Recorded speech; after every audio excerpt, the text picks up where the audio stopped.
Hello there, and welcome back to St. Thomas Aquinas for Everyone. I'm Dave Palmer, and we are on part 3 of our treatise on human nature, the third video, as we learn what St. Thomas has to say about human nature. It's really interesting, and I'm going to warn you that this lesson, this video, is pretty complicated. Okay, I've heard some comments from people that are watching these videos, and they say, wow, it's pretty deep, it's pretty complicated, and I understand, I've been studying this for a long time, and I've taught it to high school kids, and so I've had to kind of keep it pretty simple. But this one's kind of complicated, but I'll try to go as slowly as possible, um, and hopefully it'll make some sense to you, okay? What we're going to be talking about here is the passive and the active intellect. All it really means is how do we come to know something, okay? This is epistemology, as we talked about. I think this is really fascinating. I think it's really interesting. And if you enjoy this kind of like understanding how we know, that's a pretty good sign that you will enjoy the rest of the Summa. If it's like totally like, I have no interest in this probably isn't a good fit for you. But if you do have interest, then God bless you, and keep up the good work, and we'll keep trudging along, and hopefully you're enjoying the study of the Summa.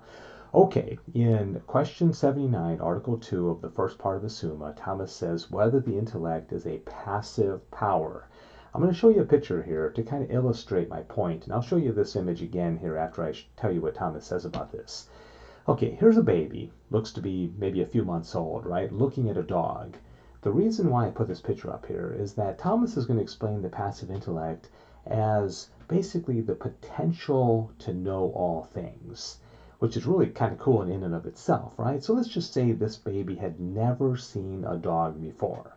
Right now, it's having an amazing experience because it's sensing something with its eyes and its, smell and what have you for the first time. And so it's seeing a dog, right? And so this person's intellect had the potential to know dogness, right? The essence of the dog, but they had never seen it. They had never experienced it. So the potentiality was there, but they hadn't activated it yet. Okay, so let me just leave it at that, and then I'm going to get into Thomas's explanation.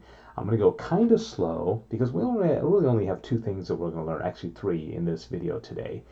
And so Thomas says the intellect has an operation extending to universal being.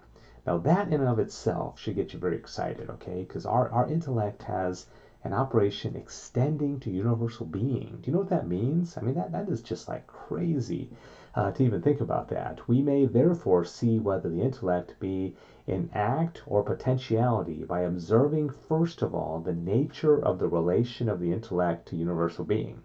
Okay, now if you remember from the attributes of God, God is perfect being. God is, He is. Remember, that was the best name for Him. He is who is, right? For we find an intellect whose relation to universal being is that of the act of all being, and such is the divine intellect. Okay, God is. And it's hard for us to grasp what God is, but He's just His existence, and His essence is His existence. Remember all that? Okay. Okay, so in which originally and virtually all being preexists as its first cause. And therefore, the divine intellect is not in potentiality. Nothing happens to God. God doesn't learn anything. He doesn't like, oh, wow, that's interesting. I didn't know that. Okay, but He is pure act. But no created intellect, that's you and me, can be an act in relation to the whole universal being. Otherwise, it would needs be an infinite being.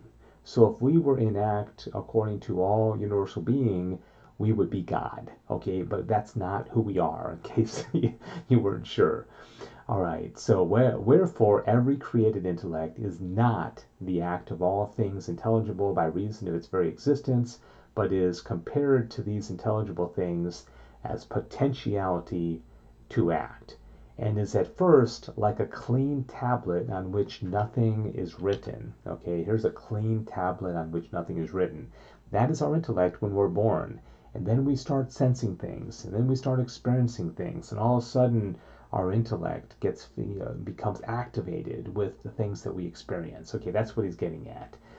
Um, okay, on which originally nothing is written, as the philosopher Aristotle says. This is made clear from the fact that at first we are only in potentiality to understand, and afterward we are made to understand actually. All right, so here's that baby again.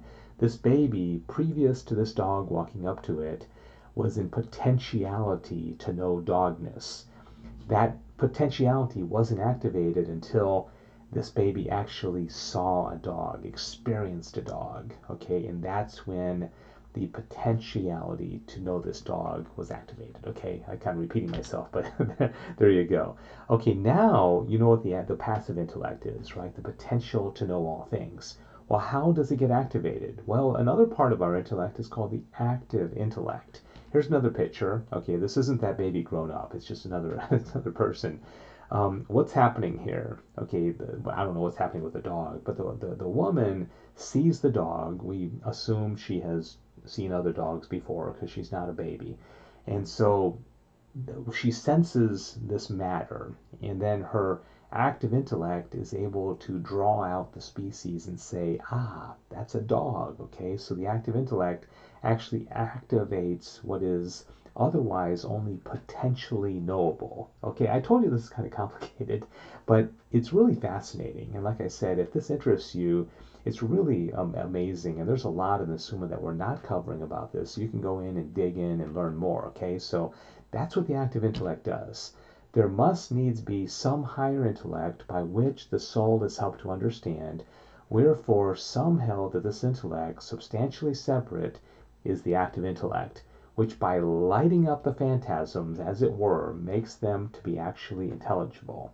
So right now, when we see something with our senses, it's the active intellect that like turns on the light and says, oh, that's a dog, that's a cat, that's a porcupine, that's a pen. Okay, that's the active intellect, but we have the potentiality to know all these things.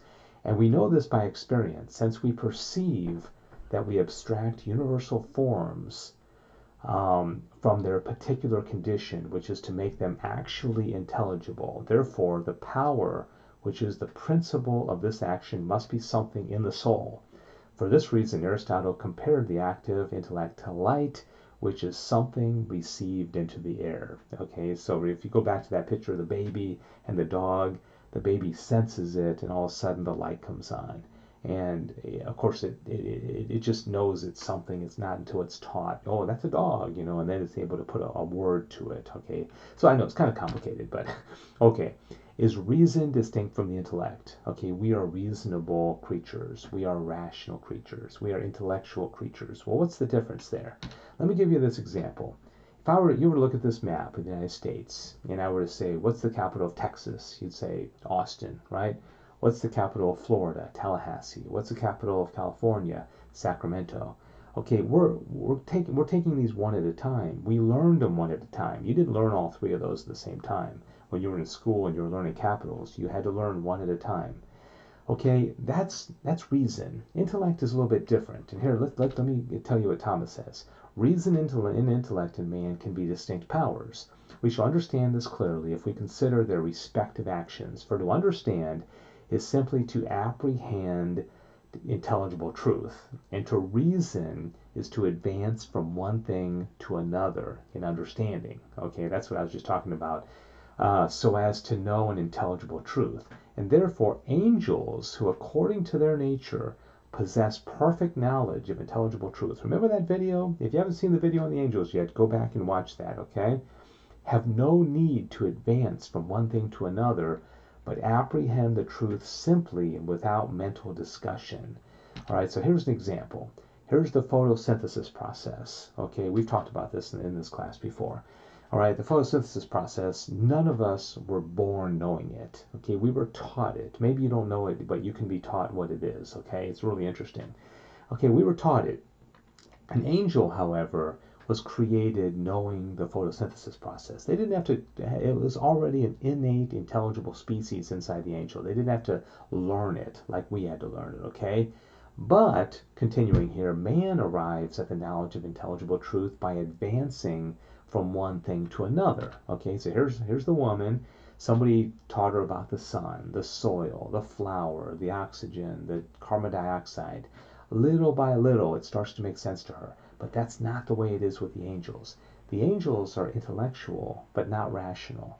We're rational and intellectual. Okay, our our intellect is rational and that we have to learn things discursively is the word, right? By advancing from one thing to another, and therefore we are called rational. Reasoning, therefore, is compared to understanding, as movement is to rest. Interesting, huh? Or acquisition to possession, of which one belongs to the perfect, the other to the imperfect. So basically, Thomas just said our way of knowing things is imperfect.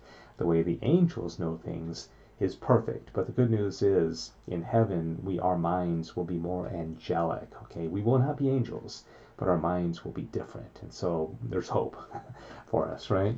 Okay, well, that is number 3. I hope that made sense. I'd love to get some feedback from you. Is it making sense to you? Is there a way I maybe could have better explained this? Are you enjoying this? Are you excited to learn the rest of the Summa? Let me know what's going on in your mind.